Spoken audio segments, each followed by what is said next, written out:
नमस्कार प्रेक्षक हो. मराठी दिवसाच्या सगळ्यांना लाख लाख शुभेच्छा.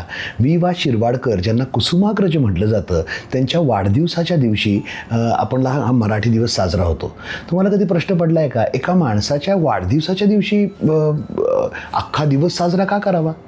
असे अनेक दाखले देता येतील, पण त्यांची एक कविता जिचं थोडंसं पहिल्या कडव्याचं रसग्रहण आज करण्यासाठी म्हणून मी तुमच्यापुढे उपस्थित आहे. वा शिरवाडकर यांनी ज्यावेळी कुणाला तुम्हाला असा प्रश्न पडेल की आपण मराठी माणसं म्हणजे आपण कोण, आपण कोणाचे वारसे चालवतो आहे, एखाद्या वेळी कुठली गळचेपी होती आहे, घाबरून जायला होतं आहे, तर शब्दांचा असा खजिना किंवा एक अशी ताकदवान कविता जी तुम्हाला कमालीची प्रेरणा देऊ शकेल, अशी कविता म्हणजे समरभूमीचे सनदी मालक.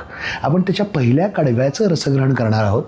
मला तुम्ही कमेंट्समध्ये सांगा पुढची कडवी घ्यायची का, आपण निश्चित त्याचंही करू. पहिलं कडवं जास्त प्रिय आहे आम्हाला सगळ्यांना, मावळाच्या टीमला, कारण की ते शिवछत्रपतींची संलग्नित आहे. बघूयात काय म्हणतात वा शिरवाडकर, आपले कुसुमाग्रज काय म्हणतात. त्या कवितेची ओळ अशी सुरुवात होते. समरभूमीचे सनदी मालक, समरभूमीचे सनदी मालक, शतयुद्धांचे मानकरी, रणफंदीची जात आमची, कोण आम्हा भयभीत करी. समरभूमीचे रणांगण गाजवणाऱ्या लोकांचे वंशज आहोत आम्ही. सनदी मालक, जणू काय आमच्याकडे जबाबदारी होती, मक्तेदारी होती रणांगणं गाजवायची. अशा शतयुद्धांचे मानकरी, मॅन ऑफ द मॅच असतं क्रिकेटमध्ये, तसे युद्धांचे मानकरी आहोत आम्ही. अनेक शतके, अनेक शतयुद्धांचे, शेकड्याहून जास्त युद्धांचे मानकरी आहोत आम्ही. अशी आमची रणफंदीची जात आहे. आता ही मोठी माणसं जातीपातीमध्ये खूप भेदभाव करण्याची प्रवृत्ती असते काही जणांची, पण इथे आपली जात सगळ्यांची कुठली आहे? रणफंदीची. शिवछत्रपतींसाठी शस्त्र उचललेले सगळे, तुम्ही आम्ही विचारांचं शस्त्र उचललं आहे शिवरायांचं. आपल्या सगळ्यांची जात एकच आहे. कुठली आहे? रणफंदीची. कवी म्हणतायत रणफंदीची जात असलेल्या आम्हाला कोण आम्हा भयभीत करी. आम्हाला कोण भयभीत करणार आहे? कोण आमच्या विरुद्ध कोणती गोष्ट करू शकणार आहे? पहिल्या कडव्यावरती जाऊ, हे ध्रुपद होतं. एकदा परत घेऊयात. समरभूमीचे सनदी मालक, शतयुद्धांचे मानकरी, रणफंदीची जात आमची, कोण आम्हा भयभीत करी.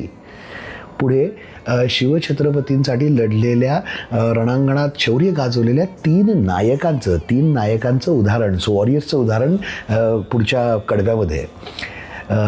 कुसुमाग्रज म्हणतात, घोर पडीला दोर लावणी पहाड दुर्घट चढलेले, तुटून पडता मस्तक खाली धुंद धडाने लढलेले, खंदकातल्या अंगारावर हासत खेळत पडलेले, बाप असे कली काळ आमचा, कीर्त गाजली दिगंतरी, रणफंदीची जात आमची, कोण आम्हा भयभीत करी.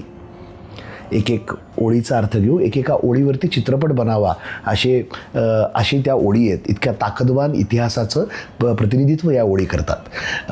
घोरपडीला, आता घोरपड वगैरे त्यावेळी नव्हती, पण ज्या काळात हे लिहिलं गेलं त्यावेळेसच्या वंदतेला, त्यावेळेसच्या लिखाणाला रेफरन्स घेऊन कवी म्हणतात, घोरपडीला दोर लावणी, जे दुर्घट पहाड होते, अशक्य प्राय वाटणारे कडे, घोरपडीला दोर लावून म्हणजे जीवावर उदार होऊन तानाजीरावांचं उदाहरण आहे हे. सिंहगड जिंकताना तानाजीरावांनी दाखवलेला प्रताप तुम्हाला आठवण करून देतात. कुणाचे वारसे चालवतो आपण?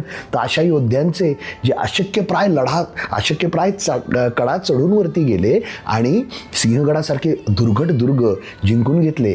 घोरपडीला दोर लावणी पहाड दुर्घट चढलेले, तुटून पडता मस्तक खाली. कुठला दाखला देत आहेत?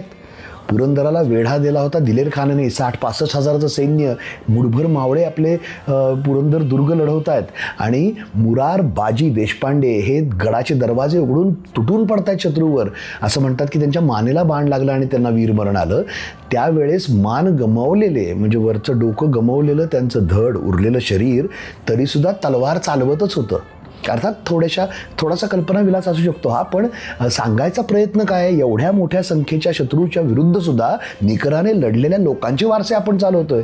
दुसरी ओळ सांगते, तुटून पडता मस्तक खाली धुंद धडाने लढलेले, अशा लोकांचे वारसे चालवतोय आपण. शेवटची ओळ काय सांगते, खंदकातल्या अंगारावर हासत खेळत पडलेले. संग्रामदुर्ग स्वराज्याच्या पूर्व सीमा त्या काळात होती. चाकणच्या जवळ दुर्ग आहे एक, संग्रामदुर्ग भुईकोट आहे. काही तासात जिंकून घेऊ असं म्हणून शाहिस्तेखानांनी माणसं पाठवली. गडावर प्रतिकार करणारे होते फिरंगोजी नरसाळा, त्यांचं उदाहरण देत आहेत. 500-600 मावळे गडावर असतील. 60,000-1,000चं सैन्य त्या स्थलदुर्गाला वेढा देऊन बसलं. तो जिंकताच येत नाहीये. तासाभरात जिंकायचं दुर्ग 50 दिवस जिंकता आला नाही म्हटल्यावर शाहिस्तेखानाने खड्डा खाणला आणि त्यात दारुगोळा पुरून ती बुरुज उडून दिला. त्याच्यामध्ये अनेक जण, त्या अंगार जो झाला त्याच्यावरती मृत्यूशय्येवर पडले होते आपले मावळे. आणि ते पाहून, म्हणजे ते कसे पडले होते तर हसत होते, त्यांचे चेहरे हसरे चेहरे होते. का तर शत्रूला यशस्वी प्रतिकार केला हे त्यांच्या मृतदेहावरती पण दिसत होतं. खंदकातल्या अंगारावर हासत खेळत पडलेले अशी माणसं आहेत आपल्या इतिहासात होऊन गेलेली, ज्यांचे वारसे आपण चालवतोय. आणि या सगळ्यांचा, तुमचा, माझा बाप कोण आहे?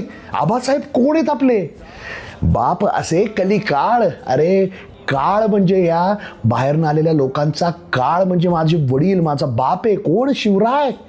अशा बापाचे वारसे आम्ही चालवतो.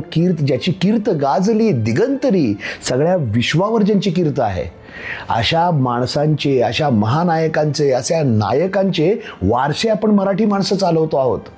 कोण आम्हा भयभीत करी? समरभूमीचे सनदी मालक, शतयुद्धांचे मानकरी, रणफंदीची जात आमची, कोण आम्हा भयभीत करी. जेव्हा केव्हा खचायला होईल ना मित्रांनो, ह्या ओळी एकदा स्वतःशी पुटपुटा. मला नाही वाटत की दुसरं कुठलं सामर्थ्य तुम्हाला गरजेचं पडेल. इतकं ताकदवान लिहिलं म्हणून त्यांचा दिवस साजरा होतो. मराठी दिवसाच्या सगळ्या बांधवांना शुभेच्छा. जय शिवराय.